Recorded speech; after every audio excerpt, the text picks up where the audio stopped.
Hello friends, तो आज हम देखने वाले हैं आर्थर क्रिसमस, जहाँ सेंटा से एक छोटी सी बच्ची का प्रेजेंट मिस हो जाता है और उसे डिलीवर करने की जिम्मेदारी उठाता है सेंटा का बेटा आर्थर। उम्मीद करती हूँ आपको ये मूवी पसंद आएगी, तो चलिए शुरू करते हैं। तो मूवी शुरू होती है इंग्लैंड के एक टाउन ट्रीलू से, जहाँ ग्वेन नाम की बच्ची सेंटा को एक लेटर लिखती है। आगे सीन शिफ्ट होकर नॉर्थ पोल में आता है, जहाँ बर्फ के नीचे सेंटा का एक बेस बना हुआ है। यहाँ हम सेंटा के छोटे बेटे आर्थर को देखते हैं, जो मेल रूम का काम संभालता है। वो देखता है कि ग्वेन क्रिसमस के लिए एक पिंक साइकिल चाहती है और अगर उसे ये नहीं मिली तो वो सेंटा पर यकीन करना बंद कर देगी। वो उसे रिप्लाई करता है कि सेंटा उसकी विश जरूर पूरी करेंगे, लेकिन उसे अपना विश्वास बनाए रखना होगा। आगे का सीन क्रिसमस नाइट का है, जहाँ हम डेनमार्क की एक सिटी आरहुस को देखते हैं। तभी सिटी के ऊपर एक बड़ी सी इनविजिबल शिप आती है, जो असल में सेंटा की सवारी S1 है। तो यहाँ हम सेंटा के मॉडर्न रूप को देखते हैं, जो अब स्ले और रेंडियर की जगह एक state of the art ship use करने लगे हैं। शिप में हजारों एल्फ उनके लिए काम करते हैं और अपने फास्ट और कोऑर्डिनेटेड तरीके से पूरी दुनिया में प्रेजेंट्स को टाइम पर पहुंचा देते हैं। इस पूरे ऑपरेशन का मास्टरमाइंड है स्टीव, जो सेंटा का बड़ा बेटा है और उसे पूरा यकीन है कि अगला सेंटा वही बनने वाला है। आर्थर स्टीव से मिलने कंट्रोल रूम में आता है ताकि कंफर्म कर सके कि हर बच्चे को उसके गिफ्ट टाइम से मिल जाएंगे, लेकिन ना चाहते हुए भी उससे वहाँ डिस्टरबेंस क्रिएट हो जाती है। स्टीव कहता है कि वो अपना काम अच्छे से जानता है और उसे यहाँ कंट्रोल रूम में नहीं आना चाहिए। तभी अचानक वहाँ अलार्म बजने लगता है और वो देखते हैं कि एक बच्चा सेंटा को देखने वाला है। स्टीव किसी तरह एल्फ की मदद से सेंटा को इस सिचुएशन से बचा लेता है, लेकिन इस सारी हड़बड़ी में एक गिफ्ट डिलीवरी लाइन से बाहर निकल जाता है। यहीं हम आर्थर के दादाजी ग्रैंड सेंटा को देखते हैं, जो अपने बूढ़े रेंडियर के साथ आराम कर रहे हैं। वो आर्थर को बताते हैं कि ये मॉडर्न तरीके किसी काम के नहीं हैं और वो अकेले ही ये काम बड़ी आसानी से कर लेते थे। जल्दी ही सेंटा इस बार का आखिरी गिफ्ट भी डिलीवर कर देते हैं और अपनी टीम के साथ वापस बेस पर आ जाते हैं। आर्थर अपने डैड के काम की तारीफ करता है, लेकिन देखता है कि वो तो बस स्टीव के लिए एक्साइटेड हैं। सेंटा मिशन पूरा करने पर सबको बधाई देते हैं और कहते हैं कि अगले साल भी वो अपना ये काम कंटिन्यू करना चाहते हैं। स्टीव ये सुनकर उदास हो जाता है, क्योंकि उसे लगता था कि शायद अगली बार वो ही सेंटा बनने वाला है। रात को डिनर पर भी स्टीव का मूड बहुत खराब होता है और इसी वजह से उसकी और ग्रैंड सेंटा की बहस हो जाती है। स्टीव उनके पुराने तरीकों को बेकार बताता है और कहता है कि हर बार वो क्रिसमस पर पहले से बेहतर परफॉर्म कर रहे हैं। तभी उसे एक मैसेज आता है और स्टीव घबराकर वहाँ से बाहर निकल जाता है। आर्थर उसे समझाता है कि जल्दी ही वो भी एक सेंटा बन जाएगा, लेकिन स्टीव उसे इग्नोर करके कंट्रोल रूम की ओर चला जाता है। वहाँ ब्रोनी नाम का एक एल्फ बताता है कि उनसे एक बच्चे का गिफ्ट मिस हो गया है और ये सुनकर स्टीव को बहुत हैरानी होती है। आर्थर को भी इसका पता चल जाता है और उस बच्चे के बारे में सोचकर उसे बहुत बुरा लगता है। तभी सेंटा वहाँ आते हैं और आर्थर उन्हें सारी बात बताता है। सेंटा स्टीव से इसका सोल्यूशन निकालने को कहते हैं, लेकिन वो बताता है कि जल्दी ही सुबह होने वाली है और वो चाहकर भी इसे डिलीवर नहीं कर सकते। वो S1 यूज करने से भी मना कर देता है, क्योंकि इतनी जल्दी उसे दोबारा यूज करने पर वो डैमेज हो सकता है। फिर वो कहता है कि एक बच्चे का गिफ्ट मिस होने से कोई फर्क नहीं पड़ता और वैसे भी ये उनकी सबसे बेस्ट परफॉर्मेंस थी। सेंटा भी उसकी बात मान जाते हैं, लेकिन आर्थर को ये सब बिल्कुल अच्छा नहीं लगता। वो गिफ्ट की इंफॉर्मेशन निकालता है और देखता है कि ये उसी बच्ची ग्वेन का है, जिसे उसने खुद रिप्लाई किया था। उदास होकर वो उस लड़की के बारे में सोचता है और तभी उसके दादाजी उससे मिलने आते हैं। आर्थर उन्हें सारी बात बताता है और वो कहते हैं कि शायद मैं तुम्हारी मदद कर सकता हूँ। वो उसे अपने साथ एक शेड में ले जाते हैं और आर्थर देखता है कि वहाँ उनकी पुरानी स्ले रखी हुई है। फिर वो आर्थर को एक कैन देते हैं जिसमें मैजिकल डस्ट है और शेड में बंधे हुए रेंडियर से मिलवाते हैं। आर्थर थोड़ा नर्वस हो जाता है, लेकिन ग्रैंड सेंटा उसे समझाते हैं कि इस तरह तुम अपने डैड को प्राउड फील करा सकते हो और ये सुनकर आर्थर तैयार हो जाता है। वो दोनों स्ले लेकर निकल पड़ते हैं ताकि ग्वेन तक उसका गिफ्ट पहुंचा सके। पहली बार स्ले पर बैठने के कारण आर्थर को बहुत डर लगता है, लेकिन धीरे धीरे वो कंफर्टेबल हो जाता है। ग्रैंड सेंटा अपना पुराना मैप निकालते हैं, लेकिन तभी उनके सामने एक सिटी आ जाती है। वो लोग किसी तरह बिल्डिंग से बचते हुए आगे बढ़ने लगते हैं और यहाँ उन्हें स्ले में छुपा हुआ ब्रोनी दिखाई देता है। वो बताता है कि मैं एक रैपिंग एक्सपर्ट हूँ और यहाँ उस गिफ्ट को रैप करने आया था। जल्दी ही वो लोग सिटी से बाहर आ जाते हैं, लेकिन देखते हैं कि उनका एक रेंडियर सिटी में ही रह गया है। खोए हुए रेनडियर को रिप्लेस करने के लिए वो एक साइन बोर्ड से नकली रेनडियर चुराते हैं, लेकिन वहाँ का मालिक जाग जाता है और उन्हें शूट करने लगता है। आर्थर उसे समझाने की कोशिश करता है, लेकिन उस आदमी को लगता है कि शायद ये लोग एलियंस हैं। इधर स्टीव को उनके गायब होने का पता चल जाता है और वो देखता है कि उनके पास वही पुरानी स्लेह है जिससे ग्रैंड सेंटा कई बार मुसीबत में पड़ चुके हैं। उनसे कांटेक्ट करने के लिए वो एक बूढ़े एल्फ अर्नी को बुलाता है, जो ग्रैंड सेंटा का पुराना साथी है, और अर्नी अपनी मशीन से उन्हें मैसेज भेजने लगता है। इधर ग्रैंड सेंटा इंग्लैंड समझकर आर्थर को एक नई जगह ले आते हैं और यहाँ उनका सामना आदमखोर शेरों से होता है।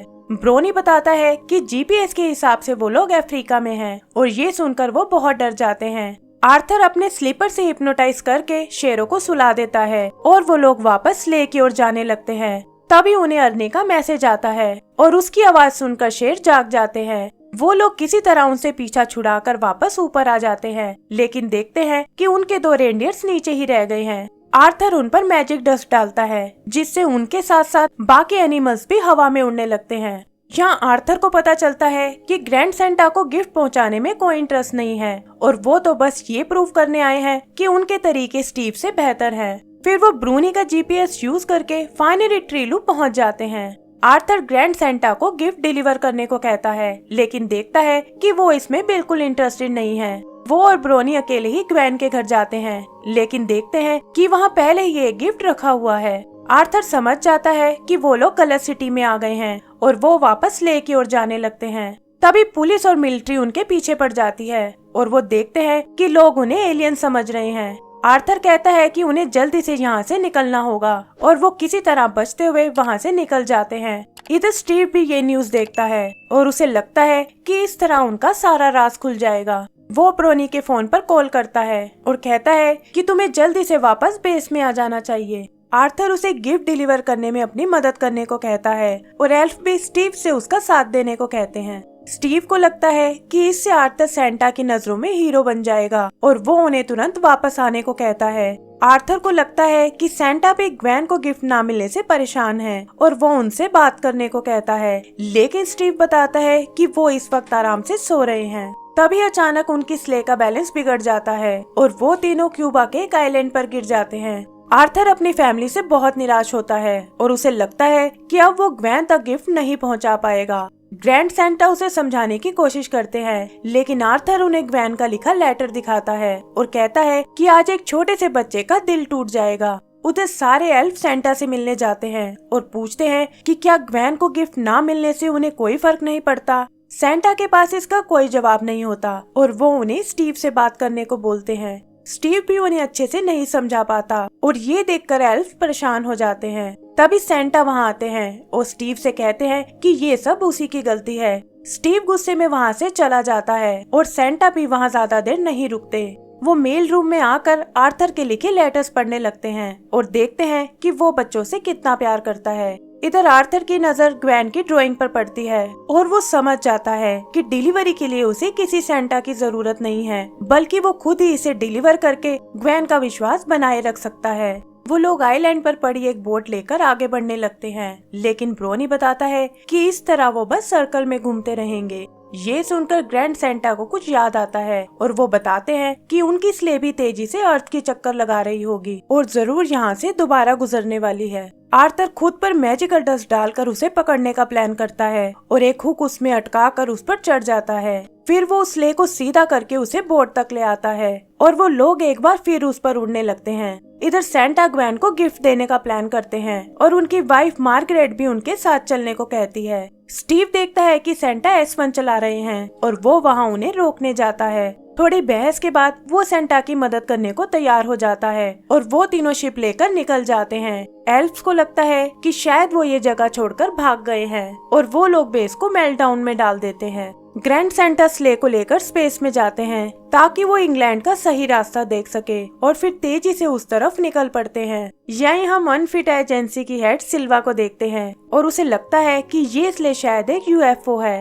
वो बाकी कंट्रीज के साथ मीटिंग करती है और वो फैसला करते हैं कि उन्हें UFO पर हमला कर देना चाहिए। इधर स्ले के बचे हुए रेंडियर्स भी उससे अलग हो जाते हैं और तब उसे उड़ाने के लिए ग्रैंड सेंटा का बूढ़ा रेंडियर आगे आता है। सिल्वा उन पर अटैक करने के लिए अपने एक ड्रोन को भेजती है और ग्रैंड सेंटा भी समझ जाते हैं कि उनका बचना मुश्किल है। वो आर्थर को एक पैराशूट देकर स्ले से नीचे गिरा देते हैं और ब्रोनी भी उसके साथ चला जाता है। फिर ग्रैंड सेंटा भी रेंडियर को आजाद करके नीचे कूद जाते हैं और ड्रोन स्ले को नष्ट कर देता है। सिल्वा और उसके लोग ये देखकर चैन की सांस लेते हैं और उन्हें लगता है कि यूएफओ का खतरा टल चुका है। इधर स्टीव S1 लेकर ट्रिलू आता है और अकेला ही ग्वेन को गिफ्ट देने जाता है। वहाँ उसे पता चलता है कि ये गलत एड्रेस है और सेंटा देखते हैं कि वो बच्चे से बहुत बुरा बिहेव कर रहा है। आर्थर और ब्रोनी इस बार सही जगह आते हैं, लेकिन देखते हैं कि टाउन वहाँ से थोड़ा दूर है। आर्थर यहाँ ग्वेन की साइकिल यूज करता है और बेस में अर्नी भी उसे देख लेता है।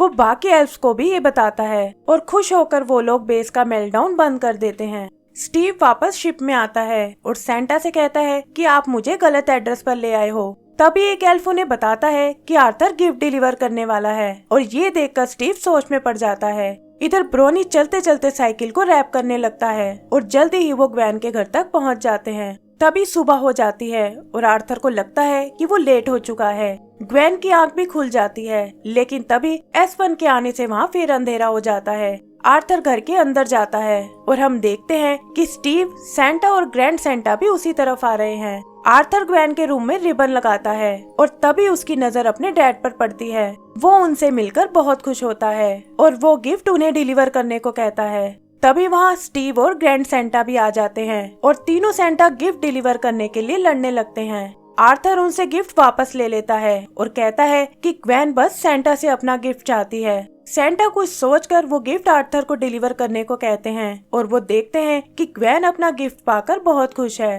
फिर सेंटा स्टीव को बताते हैं कि वो सेंटा बनना डिजर्व करता है, लेकिन शायद इसका असली हकदार आर्थर है। स्टीव भी उनकी बात समझ जाता है और आर्थर के सेंटा बनने के लिए मान जाता है। फिर वो सब लोग वहाँ से वापस जाने लगते हैं, जहाँ बर्फ में गिरने से आर्थर सेंटा जैसा बन जाता है। ग्वेन भी उसकी एक झलक देखती है, लेकिन फिर अपनी साइकिल के साथ खेलने लगती है। आर्थर भी वहाँ से निकल जाता है और वो लोग S1 को लेकर वापस बेस की ओर चले जाते हैं। एंड सीन 1 साल बाद का है, जहाँ बताया जाता है कि स्टीव अब बेस का CEO बन चुका है। सेंटा रिटायर होकर ग्रैंड सेंटा के साथ काफी वक्त बिताते हैं और उनकी वाइफ भी रिटायरमेंट से बहुत खुश है। ब्रोनी को रैपिंग का वाइस प्रेसिडेंट बना दिया गया है। ग्रैंड सेंटा के रेंडियर्स भी वापस आ गए हैं और अब 5000 दूसरे रेंडियर्स के साथ मिलकर S1 को खींचते हैं। फाइनली आर्थर अब नया सेंटा बन गया है और इसी के साथ हमारी मूवी खत्म हो जाती है। तो दोस्तों, अगर आपको ये मूवी पसंद आई हो तो प्लीज हमें लाइक एंड सब्सक्राइब करना ना भूलें। Thank you.